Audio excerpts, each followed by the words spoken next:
नमस्कार दोस्तों, आपके अपने परिवार आईडी एग्ज़ाम में आप सभी का हार्दिक अभिनंदन है।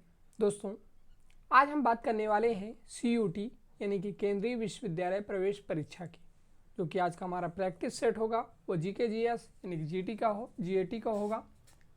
और दोस्तों, हमने हिंदी, भूगोल, इतिहास,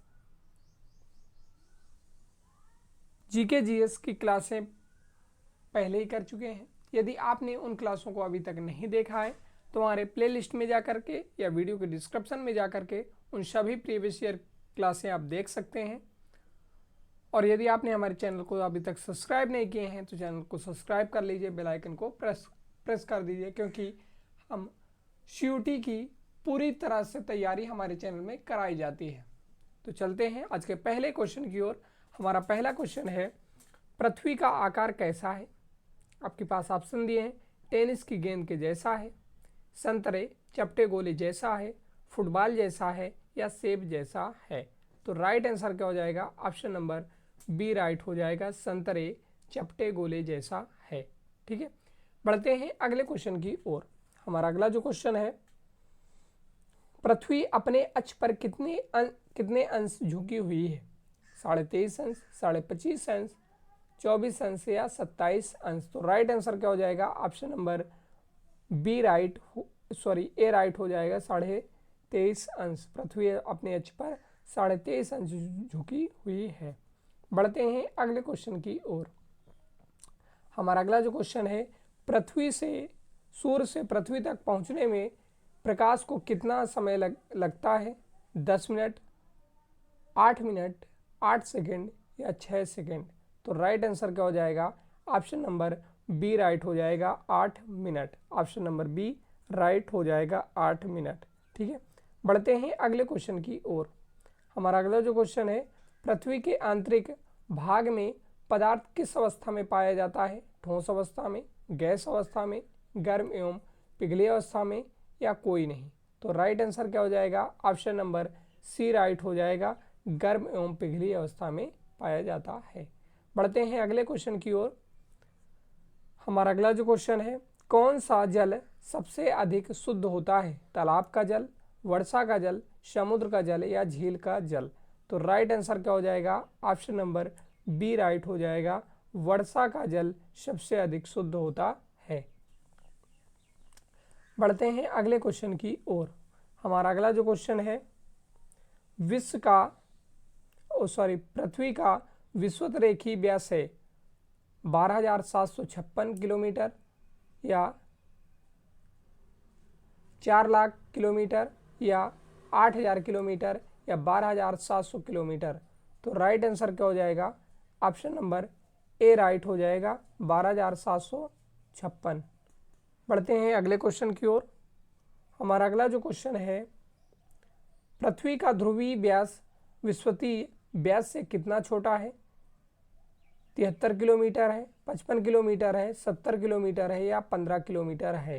तो राइट आंसर क्या हो जाएगा? ऑप्शन नंबर ए राइट हो जाएगा, 43 किलोमीटर है, 43 किलोमीटर है। बढ़ते हैं अगले क्वेश्चन की ओर। हमारा अगला जो क्वेश्चन है, पृथ्वी की विषुवतीय परिधि ध्रुवीय परिधि से बराबर होती है, छोटी होती है, बड़ी होती है या जुड़ी होती है। तो राइट आंसर क्या होती है? पृथ्वी की विषुवतीय परिधि ध्रुवीय परिधि से बड़ी होती है। ऑप्शन नंबर सी राइट हो जाएगा। बढ़ते हैं अगले क्वेश्चन की ओर। और सभी मित्र एक बार क्लास को शेयर कर दें। हमारा अगला जो क्वेश्चन है, पृथ्वी के नदी के मुहाने के पास नदी द्वारा लाई गई मिट्टी व रेत के निपेक्ष से जो त्रिभुजाकार भूमि बनती है उसे क्या कहा जाता है? पठार कहते हैं, प्राकृतिक तटबंध कहते हैं, स्थल प्रायः कहते हैं या डेल्टा कहते हैं। तो राइट आंसर क्या हो जाएगा? ऑप्शन नंबर डी राइट हो जाएगा, डेल्टा कहते हैं। यानी कि नदी के मुहाने के पास नदी द्वारा लाई गई मिट्टी व रेत के निपेक्ष से जो त्रिभुजाकार भूमि बनती है उसे डेल्टा कहा जाता है। बढ़ते हैं अगले क्वेश्चन की ओर। हमारा अगला जो क्वेश्चन है, वायुमंडल में नाइट्रोजन प्रतिशत कितना है? 70% है, 75% है, 50% है या 78% है। तो राइट आंसर क्या हो जाएगा, ऑप्शन नंबर डी राइट हो जाएगा। ठीक है, बढ़ते हैं अगले क्वेश्चन की ओर। हमारा अगला जो क्वेश्चन है, वायुमंडल में ऑक्सीजन कितने प्रतिशत होती है। आपके पास ऑप्शन दिए हैं 10%, 30%, 20.99% या 15%। तो राइट आंसर क्या हो जाएगा, ऑप्शन नंबर सी राइट हो जाएगा, 20.99%। बढ़ते हैं अगले क्वेश्चन की ओर। हमारा अगला जो क्वेश्चन है, वायुमंडल को कितने मंडलों में बांटा गया है। 2 मंडलों में, 3 मंडलों में, 5 मंडलों में या 7 मंडलों में। तो राइट आंसर क्या हो जाएगा, 5 मंडलों में। ठीक है, बढ़ते हैं अगले क्वेश्चन की ओर। हमारा अगला जो क्वेश्चन है, डोल ड्रम्स शब्द का प्रयोग कहाँ होता है। अंतरिक्ष विज्ञान में, अर्थशास्त्र में, भूगोल में या मनोविज्ञान में। तो राइट आंसर क्या हो जाएगा, ऑप्शन नंबर सी राइट हो जाएगा, भूगोल में। ठीक है, पढ़ते हैं अगले क्वेश्चन की ओर। हमारा अगला जो क्वेश्चन है,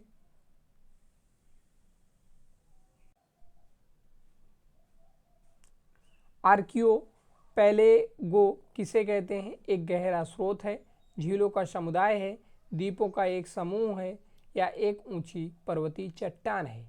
तो राइट आंसर क्या हो जाएगा, ऑप्शन नंबर सी राइट हो जाएगा, द्वीपों का एक समूह है, ऑप्शन नंबर सी राइट हो जाएगा। बढ़ते हैं अगले क्वेश्चन की ओर। हमारा अगला जो क्वेश्चन है, ज्वार भाटा किसके आकर्षण और अपकेंद्र बल का परिणाम है। सूर्य, चंद्रमा व सूर्य दोनों के, पृथ्वी के, अन्य ग्रहों के या चंद्रमा के। तो राइट आंसर क्या हो जाएगा, ऑप्शन नंबर ए राइट हो जाएगा, चंद्रमा व सूर्य दोनों के। बढ़ते हैं अगले क्वेश्चन की ओर। हमारा अगला जो क्वेश्चन है, बृहत ज्वार किस दिन आता है। केवल अमावस्या को, केवल पूर्णिमा को, अमावस्या एवं पूर्णिमा दोनों को, केवल शरद पूर्णिमा को। तो राइट आंसर क्या हो जाएगा, ऑप्शन नंबर सी राइट हो जाएगा, अमावस्या एवं पूर्णिमा दोनों को, ऑप्शन नंबर सी राइट हो जाएगा।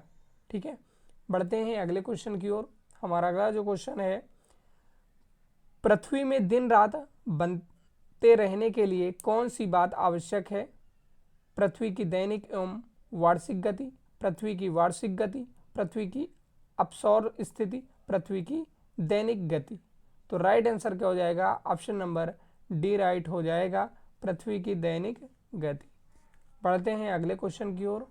हमारा अगला जो क्वेश्चन है, ग्रीष्मकाल में शीतकाल की अपेक्षा ताप अधिक होता है क्योंकि ग्रीष्मकाल में दिन बड़े होते हैं। ऑप्शन बी दिया है, ग्रीष्मकाल में पृथ्वी पर सूर्य की किरणें सीधी पड़ती हैं और दिन लंबे होते हैं। ग्रीष्मकाल में गर्म हवा चलती है। उपयुक्त सभी। तो राइट आंसर क्या हो जाएगा, ऑप्शन नंबर बी राइट हो जाएगा, ग्रीष्मकाल में पृथ्वी पर सूर्य की किरणें सीधी पड़ती हैं और दिन लंबे होते हैं। ऑप्शन नंबर बी राइट हो जाएगा। बढ़ते हैं अगले क्वेश्चन की ओर। हमारा अगला जो क्वेश्चन है, मकर रेखा पर सूर्य की किरणें किस तिथि को लंबवत पड़ती हैं। 21 मार्च को, 23 दिसंबर को, 22 दिसंबर को या 21 जून को। तो राइट आंसर क्या हो जाएगा, ऑप्शन नंबर सी राइट हो जाएगा, 22 दिसंबर को। यानी कि मकर रेखा पर सूर्य की किरणें 22 दिसंबर को लंबवत पड़ती हैं। चलते हैं अगले क्वेश्चन की ओर। हमारा अगला जो क्वेश्चन है, अश्व अक्षांश से क्या व्यक्त होता है। विषुवत रेखा के ऊपर न्यून दाब वाले क्षेत्र। ऑप्शन बी दिया है, उपोष्ण अधिक दबाव वाले क्षेत्र। ऑप्शन सी दिया है, ध्रुवीय उच्च दाब के क्षेत्र। ऑप्शन डी दिया है, अधोध्रुवी निम्न दाब के क्षेत्र। तो राइट आंसर क्या हो जाएगा, ऑप्शन नंबर बी राइट हो जाएगा, उपोष्ण अधिक दाब वाले क्षेत्र। बढ़ते हैं अगले क्वेश्चन की ओर। हमारा अगला जो क्वेश्चन है, उत्तरी गोलार्ध में निम्नलिखित रेखाओं में से कौन सी स्थिति है। मकर रेखा, कर्क रेखा, विषुवतीय रेखा या कोई नहीं। तो राइट आंसर क्या हो जाएगा, ऑप्शन नंबर बी राइट हो जाएगा, कर्क रेखा। ठीक है, बढ़ते हैं अगले क्वेश्चन की ओर। हमारा अगला जो क्वेश्चन है, अक्षांश रेखाओं की कुल संख्या कितनी है। 120 है, 130 है, 170 है या 180 है। तो राइट आंसर क्या हो जाएगा, ऑप्शन नंबर डी राइट हो जाएगा, 180 है। यानी कि अक्षांश रेखाओं की कुल संख्या कितनी है, तो 180 है। बढ़ते हैं अगले क्वेश्चन की ओर। हमारा अगला जो क्वेश्चन है, वायुदाब की समान स्थिति को दर्शाने वाली रेखाएं कौन सी हैं? आइसोबार है, आइसोबात है, या आइसोक्रोन है, या आइसोहेल है। तो राइट आंसर क्या हो जाएगा, ऑप्शन नंबर ए राइट हो जाएगा, आइसोबार है। बढ़ते हैं अगले क्वेश्चन की ओर। हमारा अगला जो क्वेश्चन है, आइसोबाद रेखाएं क्या दर्शाती हैं? समदाब को दर्शाती हैं, समुद्र के अंदर समान गहराई को दर्शाती हैं, चुंबकीय झुकाव की स्थिति को दर्शाती हैं, या समान शोरताप को दर्शाती हैं। तो राइट आंसर क्या हो जाएगा, ऑप्शन नंबर बी राइट हो जाएगा, समुद्र के अंदर समान गहराई को दर्शाते हैं। बढ़ते हैं अगले क्वेश्चन की ओर। हमारा अगला जो क्वेश्चन है, यदि पृथ्वी पर किसी वस्तु का वजन 36 किलोग्राम है तो चंद्रमा पर उसका वजन होगा 6 किलोग्राम, 72 किलोग्राम, 36 किलोग्राम, या 18 किलोग्राम। तो राइट आंसर क्या हो जाएगा, 6 kilogram. Option number A right हो जाएगा। ठीक है, बढ़ते हैं अगले क्वेश्चन की ओर। हमारा अगला जो क्वेश्चन है, उष्णकटिबंध का तात्पर्य है दक्षिणी गोलार्ध का क्षेत्र, उत्तरी गोलार्ध का क्षेत्र, भूमध्य रेखीय प्रदेश, कर्क और मकर रेखा के बीच का क्षेत्र। तो राइट आंसर क्या हो जाएगा, ऑप्शन नंबर डी राइट हो जाएगा, कर्क और मकर रेखा के बीच का क्षेत्र। बढ़ते हैं अगले क्वेश्चन की ओर। हमारा अगला जो क्वेश्चन है, मानसूनी जलवायु प्रदेश कौन से कटिबंध के अंतर्गत आते हैं?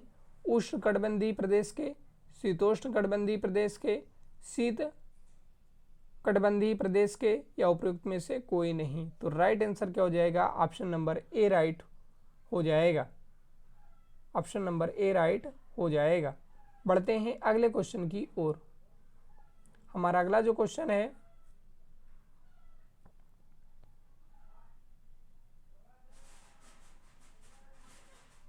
पृथ्वी को सर्वप्रथम जलवायु प्रदेशों में बांटने का श्रेय किसको जाता है? आपके पास ऑप्शन है, प्रोफेसर ए.जे.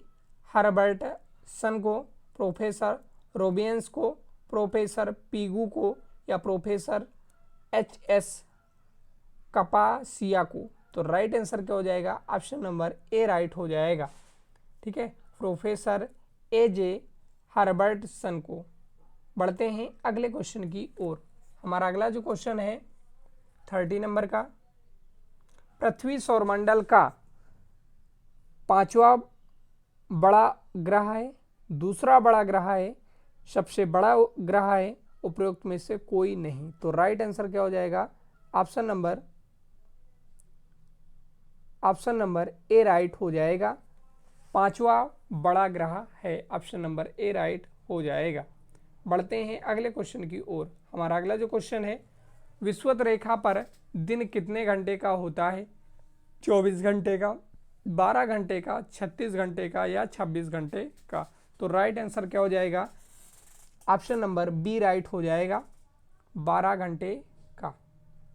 बढ़ते हैं अगले क्वेश्चन की ओर। हमारा अगला जो क्वेश्चन है, टाइटन नामक उपग्रह किस ग्रह का है? शुक्र का है भाई, शनि का है, बुध का है, या अरुण का है। तो राइट आंसर क्या हो जाएगा, ऑप्शन नंबर बी राइट हो जाएगा, शनि का है। ठीक है, बढ़ते हैं अगले क्वेश्चन की ओर। हमारा अगला जो क्वेश्चन है, पृथ्वी की बहन किस ग्रह को कहा जाता है? शुक्र को, बुध को, मंगल को, या शनि को। तो पृथ्वी की बहन किस ग्रह को कहा जाता है भाई? तो राइट आंसर क्या हो जाएगा, ऑप्शन नंबर ए राइट हो जाएगा, शुक्र को कहा जाता है। यानी कि शुक्र को पृथ्वी की क्या कहा जाता है, बहन कहा जाता है। बढ़ते हैं अगले क्वेश्चन की ओर। हमारा अगला जो क्वेश्चन है, नीचे दिए गए ग्रहों में कौन सबसे अधिक गर्म है? शुक्र है, पृथ्वी है, बुध है, या बृहस्पति है। तो राइट आंसर क्या हो जाएगा, ऑप्शन नंबर सी राइट हो जाएगा, बुध है, ऑप्शन नंबर सी राइट हो जाएगा। बढ़ते हैं अगले क्वेश्चन की ओर। हमारा अगला जो क्वेश्चन है, चंद्र ग्रहण किस दिन होता है? केवल अमावस्या को, केवल अष्टमी को, केवल पूर्णिमा को, किसी भी तिथि को। तो राइट आंसर क्या हो जाएगा? ऑप्शन नंबर सी राइट हो जाएगा, केवल पूर्णिमा को। ठीक है, बढ़ते हैं अगले क्वेश्चन की ओर। हमारा अगला जो क्वेश्चन है, 6 महीने का दिन और 6 महीने की रात निम्न में से कहाँ होते हैं? उत्तरी ध्रुव वृत्त पर, दक्षिणी ध्रुव वृत्त पर, केवल दक्षिणी ध्रुव पर, या दोनों की ध्रुवों पर। तो राइट आंसर क्या हो जाएगा? ऑप्शन नंबर डी राइट हो जाएगा, दोनों ही ध्रुवों पर। ठीक है, ऑप्शन नंबर डी राइट हो जाएगा, दोनों ही ध्रुवों पर। बढ़ते हैं अगले क्वेश्चन की ओर।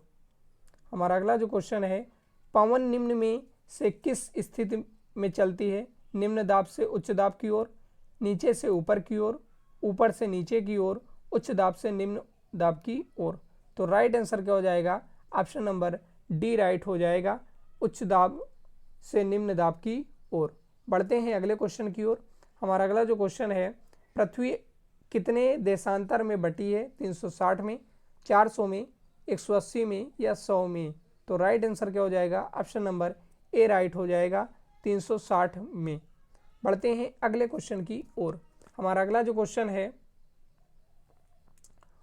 फान का अर्थ है ऑस्ट्रिया एवं जर्मनी में चलने वाली स्थानीय हवाएं। ऑप्शन बी दिया है कनाडा में चलने वाली ठंडी हवाएं।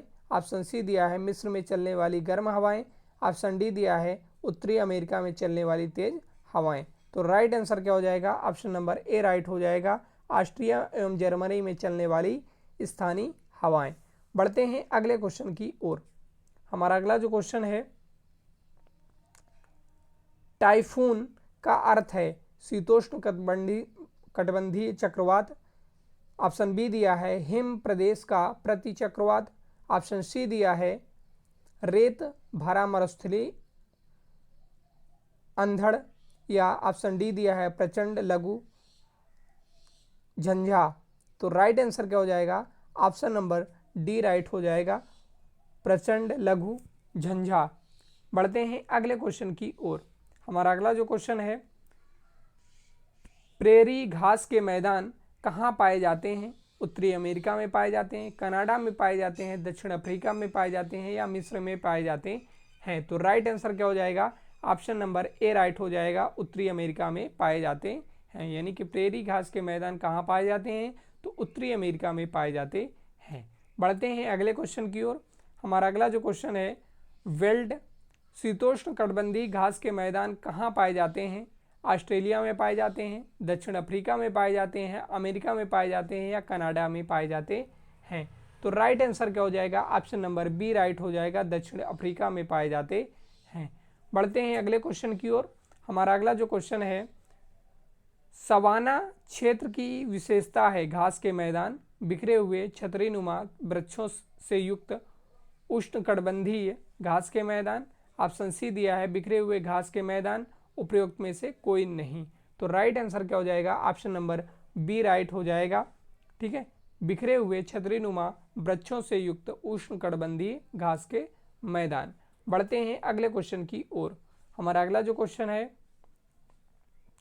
पृथ्वी अपनी धुरी पर किस दिशा में घूमती रहती है? उत्तरी से दक्षिणी की ओर, दक्षिण से पूर्व की ओर, पश्चिम से पूर्व की ओर, पूर्व से पश्चिम की ओर। तो राइट आंसर क्या हो जाएगा? ऑप्शन नंबर सी राइट हो जाएगा। ठीक है, पश्चिम से पूर्व की ओर। बढ़ते हैं अगले क्वेश्चन की ओर। हमारा अगला जो क्वेश्चन है,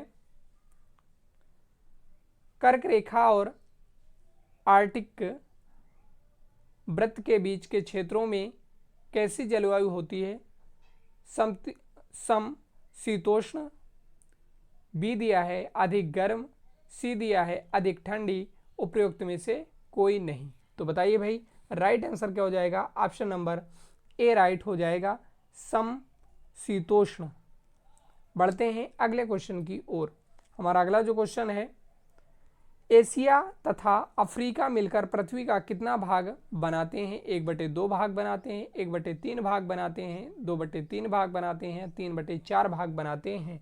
तो राइट आंसर क्या हो जाएगा? ऑप्शन नंबर ए राइट हो जाएगा, 1/2 भाग बनाते हैं। यानी कि एशिया और अफ्रीका मिलकर के पृथ्वी का 1/2 भाग बनाते हैं। बढ़ते हैं अगले क्वेश्चन की ओर। हमारा अगला जो क्वेश्चन है, पृथ्वी सूर्य के चारों ओर चक्कर लगाने में लगभग 366 दिन लगाती है, 30 दिन लगाती है, 365 दिन लगाती है या 365 सही 1/4 दिन लगाती है। तो राइट आंसर क्या हो जाएगा? ऑप्शन नंबर डी राइट हो जाएगा। 365 सही 1/4 दिन लगाती है, यानी कि पृथ्वी सूर्य के चारों ओर चक्कर लगाने में 365 सही 1/4 दिन लगाती है। बढ़ते हैं अगले क्वेश्चन की ओर। हमारा अगला जो क्वेश्चन है, संक्रांति से तात्पर्य है लौद वर्ष से, जब सूर्य की किरणें कर्क और मकर रेखा पर लंबवत पड़ती हैं। बसंत ऋतु से उपयुक्त में से कोई नहीं। तो राइट आंसर क्या हो जाएगा? ऑप्शन नंबर बी राइट हो जाएगा, जब सूर्य की किरणें कर्क और मकर रेखा पर लंबवत पड़ती हैं। बढ़ते हैं अगले क्वेश्चन की ओर। हमारा अगला जो क्वेश्चन है, पृथ्वी के परिक्रमण का सबसे महत्वपूर्ण परिणाम है। आपके पास 4 ऑप्शन दिए हैं। इसमें ऋतुओं का परिवर्तन होता है, इसमें दिन और रात होते हैं, इसमें वर्ष की अवधि का निर्धारण होता है, इससे वर्षा का निर्धारण होता है। तो राइट आंसर क्या हो जाएगा? ऑप्शन नंबर ए राइट हो जाएगा, इससे ऋतुओं का परिवर्तन होता है। बढ़ते हैं अगले क्वेश्चन की ओर। हमारा अगला जो क्वेश्चन है, नक्षत्र दिवस किसे कहते हैं? सबसे बड़ा दिन को, 24 घंटे से अधिक का दिन को, चंद्रमा पर दिन या तारों के सापेक्ष पृथ्वी का एक घूर्णन 23 घंटे 56 मिनट का। तो राइट आंसर क्या हो जाएगा? ऑप्शन नंबर डी राइट हो जाएगा, तारों के सापेक्ष पृथ्वी का एक घूर्णन 23 घंटे 56 मिनट का। बढ़ते हैं अगले क्वेश्चन की ओर। हमारा अगला जो क्वेश्चन है, निर्गमन वेग है 11 किलोमीटर प्रति मिनट, 11 किलोमीटर प्रति घंटा, 11 किलोमीटर प्रति सेकंड, उपयुक्त में से कोई नहीं। तो राइट आंसर क्या हो जाएगा? ऑप्शन नंबर सी राइट हो जाएगा। ठीक है, 11 किलोमीटर प्रति सेकंड। बढ़ते हैं अगले क्वेश्चन की ओर। हमारा अगला जो क्वेश्चन है, मध्य रात्रि का समय, और ये आज का हमारा लास्ट क्वेश्चन होगा। मध्य रात्रि का सूर्य दिखाई देता है कर्क एवं मकर रेखा पर, भूमध्य रेखा पर, या ऑप्शन सी दिया है 66 सही 1/2 डिग्री अक्षांश रेखाओं पर, या डी दिया है उत्तरी एवं दक्षिणी ध्रुवों पर। तो राइट आंसर क्या हो जाएगा? ऑप्शन नंबर सी राइट हो जाएगा, 66.5 सही 1/2 अक्षांश रेखाओं पर। तो दोस्तों, हमने टॉप 50 क्वेश्चनों को इसमें कवर किया है। और यदि आपने सामान्य हिंदी, भूगोल, इतिहास और नागरिक शास्त्र की प्रीवियस क्लासें अभी तक आपने जीके जीएस की प्रीवियस क्लासें अभी तक नहीं देखी हैं, तो हमारे प्लेलिस्ट में जा करके या वीडियो के डिस्क्रिप्शन में जा करके उन सभी क्लासों को आप देख सकते हैं और अपनी तैयारी को बेहतर कर सकते हैं। क्योंकि सीयूटी की जितनी भी प्रीवियस ईयर क्लासें थी हमने अपने चैनल में करवा दिए हैं। यदि आपने इस चैनल को अभी तक सब्सक्राइब नहीं किए हैं तो चैनल को सब्सक्राइब कर लीजिए, बेल आइकन को प्रेस कर दीजिए कि जैसे ही कोई सीयूटी की क्लास आती है तो नोटिफिकेशन आप तक तुरंत पहुंचता है। मिलते हैं अगले प्रीवियस ईयर क्वेश्चनों के साथ, तब तक के लिए बाय बाय, टेक केयर, जय हिंद।